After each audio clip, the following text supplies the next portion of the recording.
5 tips for talking to kids about their weight. It is no secret that a growing percentage of Americans can be considered overweight or obese, and that includes children. The number of kids between the ages of 2 and 19 who can be categorized as obese has now grown to 20%, or 1 in 5. Essentially, from the 1970s to the 90s, there was a huge increase in the number of kids who were considered to have obesity. To hide a body weight for their own good, Dr. Yanovski, a pediatric endocrinologist at the National Institute of Child Health and Human Development, told CNN chief medical correspondent Dr. Sanjay Gupta on his podcast Chasing Life. With children, doctors define obesity a bit differently than they do with adults. Children's body mass index, imperfect as the measurement is calculated in the same way weight in kilograms divided by height in meters squared, but the threshold for obesity is not a BMI of 30 or above.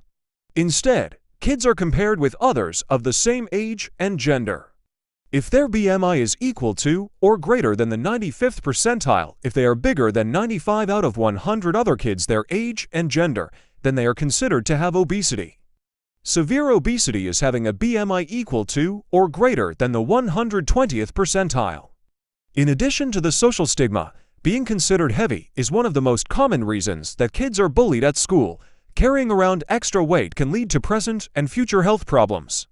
Most people who are heavy by the age of 5 or 6 will tend to continue to have problems with body weight throughout adolescence and into adulthood, Yanovski said. The negative health effects will have a chance to build up. We know that those individuals will therefore accrue the greatest risks from their higher body fat because they're going to continue to have high body weight throughout the years, he said. Pediatricians are seeing more kids with conditions that usually start in adulthood, such as type 2 diabetes, high blood pressure, high triglycerides, and non-alcoholic fatty liver disease.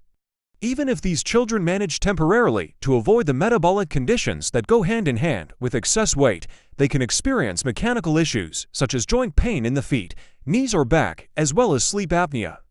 Think it's time to discuss weight with your child. Talking to a child of any age about weight is a delicate matter for parents and pediatricians. After all, children are growing, their bodies are changing, and they are supposed to gain weight as they grow. Knowing what is healthy and appropriate and socially and personally acceptable can feel subjective to a parent and child. Generally, you should start with your healthcare provider, Yanovski said. Remember, kids come in all different sizes and shapes, and their caloric demands will be very different based on where they are in their growth cycle. So have them measure and examine your child to see if they think it's a medically important condition. If parents come down too hard, kids can get depressed or resentful, feel stigmatized or singled out. Some might even develop eating disorders to lose weight. Parents have to be alert and responsive to their children, Yanovski said, and mostly not shaming them about their relationships with food to try to avoid these problems. Here are Yanovski's top 5 tips. Tread lightly, don't come in like a bulldozer with a parent knows best attitude. Be humble and mindful of how you speak because there's often bias and weight stigma, Yanovski said. Your children should feel comfortable and safe sharing their concerns or struggles. If you need to make changes or consider therapies, keep in mind that decision-making is a shared process. There's no one right body size. Children are a work in progress, and growth spurts are normal. Remember, there's a range of healthy weights and that children are supposed to grow, especially during puberty, Yanovski said. Your child's healthcare providers can discuss with you what's appropriate for your child. Hit the easy button, make healthy choices the default. Create a healthy environment by considering what foods and snacks are available in the home, Yanovski said. For example, when children come home hungry from school, offer a plate of fresh fruit and vegetables.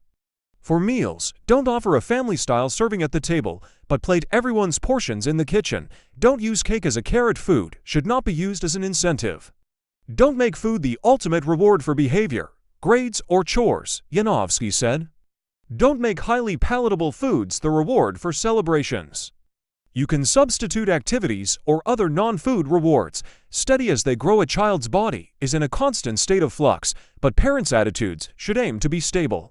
Be consistent with your expectations, Yanovski said. When you're inconsistent, switching between lax and overly severe, that's a problem. He noted that parents often are disciplinarians. But we have to avoid going overboard in that direction, he said. so that we can remain available to our kids and help them work their way through a very difficult time in their lives. We hope these 5 tips give you guidance for talking to your kids about food and weight. Listen to the full episode here. Join us next week on the Chasing Life podcast when we bring you a special episode on the status of in vitro fertilization in Alabama after its state Supreme Court ruled that frozen embryos are children.